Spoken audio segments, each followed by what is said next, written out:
송은재 TV 시작합니다. 온통 어딜 가나 한동훈 이야기입니다. 법무부 장관 후보자 한동훈.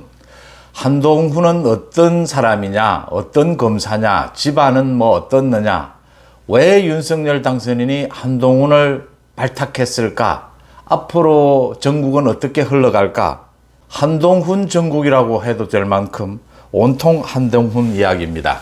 오늘 아침에는 여러분들과 함께 한동훈에 대해서, 이 한동훈이 가져올 앞으로의 전국, 윤석열 정부의 출범 어떤 영향을 미치게 될까 한번 함께 생각해보는 시간을 가져볼까 합니다. 먼저 송은재 TV 아직 구독자가 아니신 분 계시면 구독, 좋아요 눌러주시면 저한테는 큰 힘이 된다는 말씀부터 드립니다. 윤석열 당선인이 한동훈을 법무부 장관 후보자로 발탁한 것을 두고 승부수를 던졌다, 승부사의 냄새가 난다, 뭐 이런 얘기들을 많이 합니다. 그러니까 YS 김영삼 대통령이 정치를 승부사였다, 승부 감각이 좋았다, 결단의 정치, 감의 정치, 뭐 이런 이야기를 많이 했죠. 저도 윤석열 당선인이 국민의힘에 입당하는 결단이라든지, 물론 뭐 검찰총장직을 그만두는 것부터 시작해서 또 당선인이 되고 난 뒤에 이제 대통령실을 이전하는 문제라든지, 이번 한동훈을 발탁하는 것, 한동훈 발탁과 버금가는 게 또 한 가지가 있습니다. 그러니까 국토교통부 장관의 원희룡을 발탁한 것도 상당히 굉장히 승부수에 가깝다, 저는 그렇게 봅니다. 그러니까 대선 기간 중에 큰 화두가 두 가지였지 않습니까? 부동산과 법치, 상식이었습니다. 부동산을 담당하는 것이 국토부 장관이고 법치 담당하는 것이 법무부 장관입니다. 이 두 곳에 사실은 굉장히 모험에 가까울 정도다라고 평가를 받는 원희룡과 한동훈을 발탁했다라고 하는 것, 이게 앞으로 윤석열 정부의 성공을 가름하는 결정적인 두 발탁이 될 테고, 두 사람 개인적으로도 잘못한다면 뭐 엄청나게 안 좋아지는 것이고, 잘한다면 뭐 다음 차기 리드를 노려볼 정도의 그런 대단히 변수가 많은 굉장히 모험적인, 굉장히 승부수였다, 이렇게 보입니다. 바둑을 두면서 묘수가 두 번 나오면 진다라는 말이 있습니다. 승부수, 묘수 뭐 같은 계열입니다. 승부수를 던진다라고 하는 것은 바둑으로 보면 묘수를 던진다, 묘수를 쓴다, 위기에 몰렸다라는 이야기입니다. 일반적이지는 않다라고 하는 겁니다. 그러니까 승부의 세계에서, 바둑에서 가장 뛰어난 바둑은 묘수나 승부수 이런 것 없이 물 흐르듯이 처음부터 쭉 해서 끝까지 이겨버리는 겁니다. 한 번도 위기나 열세에 몰리지 않고 정말 처음 짠 작전대로 쭉 밀고 나가서 이겨버리는 완벽한 승리죠. 밀리는 쪽에서 승부수를 쓰게 되는 것인데, 물론 꼭 그렇지는 뭐 않습니다만 많은 얘기들을 합니다. 윤석열 당선인이 오래전부터 생각해 왔을까, 이런 얘기를 하는 이유는 한동훈에 대해서 많이 주변에서 물었거든요. 한동훈은 도대체 어떻게 할 거냐. 왜냐하면 한동훈이 윤석열 당선인을 제외하고서는 지금 검찰에서 여야 갈등의 가장 중심에 있었거든요. 채널A 사건을 비롯해서 뭐 추미애, 박범계가 뭐 한동훈을 뭐 한두 번 괴롭혔습니까? 이렇게 괴롭힘을 당하는 한동훈이었기 때문에 한동훈을 어떻게 하느냐. 뭐 차기 검찰총장 이야기도 있었고, 뭐 서울중앙지검장 얘기도 있었고 그랬습니다. 그런데 법무부 장관으로 발탁을 했다. 법무부 장관 후보자들이 그동안 몇몇이 거론이 됐는데, 윤석열 당선인이 계속 이야기하는 것이 법무부 장관이나 이런 검찰 쪽의 부분은 자신에게 맡겨달라. 그래서 정말 깜깜이 아무도 모르고 있었던 것이죠. 인수위에서도 모르고 있었다는 것이죠. 대부분의 사람들이. 한동훈에 대해서 윤석열 당선인이 오래전부터 생각해 왔고, 마침 이제 그 전날 검수완박을 민주당이 당론으로 채택을 하면서 결심을 했다. 이건 승부수로 간다라고 결심을 했다, 이렇게 보입니다. 승부수라는 건 조금 더 말씀을 드리면, 그러니까 예측을 했느냐 예측을 하지 못했느냐의 이야기에 있어서 누구나 뭐 자유로운 상상을 할 수 있습니다. 그런데 매일 정치 기사를 쓰고 정치를 분석하고 이래야 되는 평론하는 입장에서는 한동훈 법무부 장관 발탁이라는 것을 생각하기도 어렵고, 생각했다 하더라도 이걸 주장하지는 못하는 거죠. 그러니까 그만큼 비합리적이라는 거죠. 비합리적이라고 하는 부분은, 승부수라고 하는 부분은 그만큼 위험 요인도 많다라고 하는 것이죠. 승부수를 던지는 사람은 YS도 그랬습니다만 윤석열 당선인 입장에서는 자신만이 보는 한동훈에 대한 장점이 있어야 하고 또 자신이 이 한동훈이라고 하는 모험 섞인 이 승부수를 가지고 끌고 나갈, 이 판 전체를 끌고 나갈 어떤 자신만의 전략, 자신만의 계산이 있어야 된다는 것이죠. 일반적으로는 이게 이익이 되지 않는다라는 것이죠. 당장 민주당에서는 뭐 전쟁을 하자는 것이냐, 협치는 물 건너갔다, 한동훈을 내세우면서 지금 뭐 여야 갈등에 가장 첨예하게 서 있는 사람이 윤석열 다음으로는 거의 한동훈이라고 할 수 있을 정도지 않습니까? 이런 사람을 내세워서 무슨 협치냐, 협치는 말로만 한 것이냐 이렇게 나오기 때문에 뭐 많은 불안한 요인들, 이 부분들을 윤석열 당선인이 뚫고 나갈 무언가를 보고 있다. 승부수를 던지는 사람은 그게 있어야 하거든요. 한동훈과 윤석열 사이에 뭔가 일반적인 추측하기 힘든 뭔가가 있다. 그게 없다면 실패할 수 있다. 라는 부분들입니다. 이제 이런 부분들이 화제가 되는 것이죠. 뭐 한동훈 검사장의 뭐 부인을 비롯해서 장인, 뭐 아버지, 뭐 모두가 법조 간부 출신들이고 뭐 부인은 김앤장의 변호사고 뭐 대단한 집안 이야기도 많이 되고 있고 윤석열 당선인과 뭐 20년 가까이 특수통으로서 특수수사를 하면서 한동훈은 뭐 윤석열과 더불어서 가장 잘 드는 칼, 검찰로서 그렇게 꼽혀왔지 않습니까?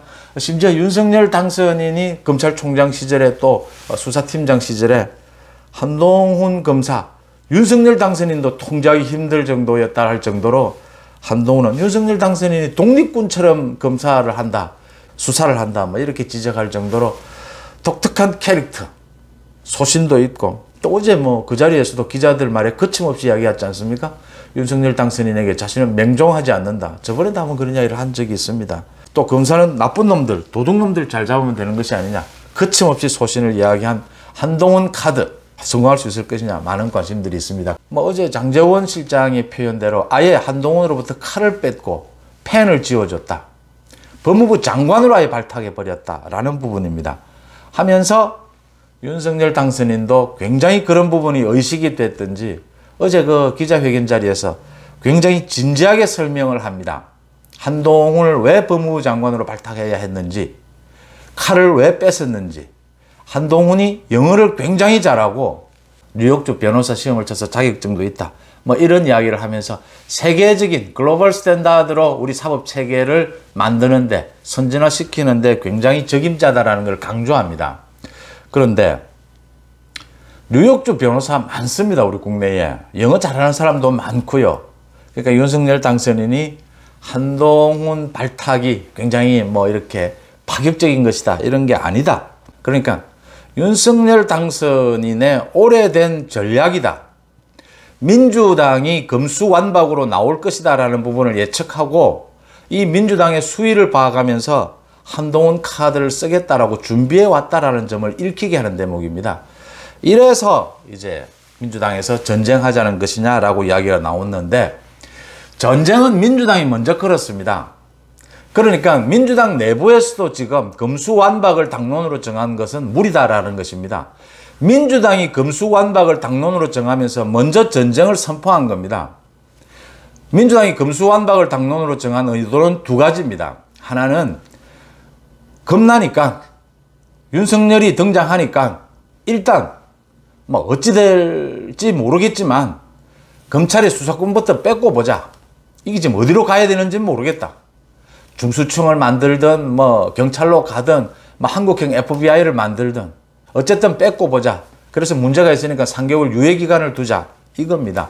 그러니까 검찰을 무력화시키고 그 다음 두 번째 3개월의 시간을 두면서 윤석열 정부와 어떤 형태로든지 협상 카드로 활용하자라고 하는 두 가지 의도였습니다.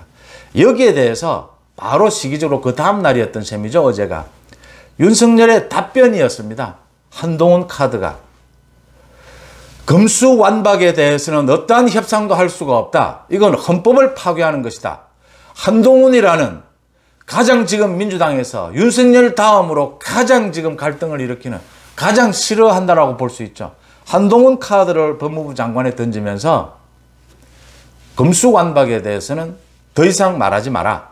만약 민주당이 금수완박을 계속 밀어붙인다면 한동훈 카드로서 이건 협상을 하지 않고 승부하겠다라는 것을 뜻을 밝힌 셈입니다.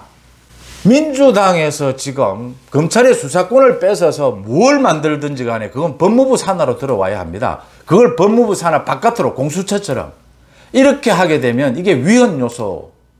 공수처는 일부분이었다고 하니까 또 적을 수 있는데 지금 검찰의 수사권을 완전히 뺏어서 법무부 산하가 아닌 다른 곳으로 하게 된다면 경찰로 완전히 보낸다든지 하게 되면 이건 정면으로 우리 한국의 헌법 체계가 무너지는 것이다 라는 논란이 일 수밖에 없고 그것도 민주당이 알고 있습니다. 그래서 민주당이 만들고자 하는 중수청도 법무부 산하인 것입니다. 그랬을 경우에 이제 법무부 장관이 한동훈이다라는 문제가 있고요. 또 어제 기자들의 질문이 이어졌는데 우리 지금 상설특검이 있지 않습니까? 이 상설특검을 국회에서도 제안할 수 있지만 법무부 장관도 제안할 수 있다. 지금 많은 이재명을 비롯해서 특검 이야기가 나오는데 그런 부분도 계산한 것이 아니냐라는 질문도 이어지고 있습니다. 근데 이 부분은 조금 다릅니다. 그러니까 이재명의 대장동 비리와 관련해서 여야가 지금 특검을 가지고 옥신각신 하는데 문제의 핵심은 다 특검을 하자면서도 왜 특검이 안 되느냐라고 하면요. 지난 몇 개월 동안 민주당은 상설특검으로 하자는 것이고 국민의힘은 특검법을 새로 만들자라고 하는 것입니다. 지금 상설특검을 법무부 장관이 할 수 있다, 없다, 이 국회에서도 할 수 있다 이렇게 되어 있지만 중요한 것은 특검을 누구로 임명할 거냐는 거거든요. 누가 제안을 하든 법무부 장관이 제안을 하더라도 특검은 국회에서 지금 대통령에게 추천하도록 되어 있습니다. 그럼 국회는 전부 민주당이 장악하고 있습니다. 민주당 자기 마음에 드는 검사로 특검을 임명을 해서 대통령에게 요청을 하는 겁니다. 그래서 국민의힘에서는 상설특검법은 안 된다. 그건 누구 마음대로 민주당 마음대로 지금 특검을 임명하려고 하는 것이 아니냐. 새로운 특검법을 만들자 주장을 하면서 지금 충돌을 하고 있는 겁니다. 그래서 상설특검의 부분은 좀 효력이 약하다라고 하는 부분이고요. 그러면 앞으로 한동훈 카드로 인한 전국의 변화 어떻게 될 것이냐. 당장 한동훈은 자신의 입으로도 채널A 사건이 무죄 혐의를 벗었으니까 당장 채널A 사건으로 자신을 괴롭혔던 사람 유시민을 비롯해서 박범계 책임을 물어야 된다라고 했습니다. 마찬가지로 추미애도 마찬가지였습니다. 책임을 물어야 된다라고 하니까 박범계가 오늘 아침에 그런 이야기를 했더만요.